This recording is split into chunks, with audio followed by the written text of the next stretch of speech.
By the way, when it rings, you go to your position. What are you supposed to do? Initiate, make things happen, start a conversation. Now, what are you supposed to do when you got to your desk? What? Sit down. Sit down and what? Shut up. Don't talk to your neighbor. Don't do anything until you're told what to do. Now, when I was in school, I was a talker. I bet you're surprised to hear that, aren't you? And I remember in my 5th grade class, I had this man named Mr. Giles. I'll never forget Mr. Giles because he hated children. Somehow this was to enhance his teaching technique.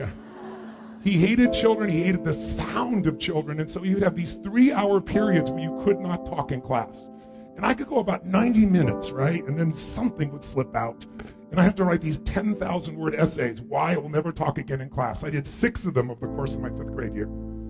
Then I got to my high school reunion 10 years later.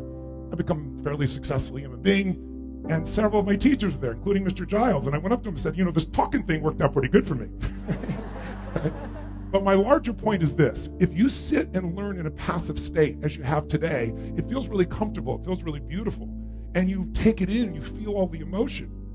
But the problem is there's no sense of action tied to it.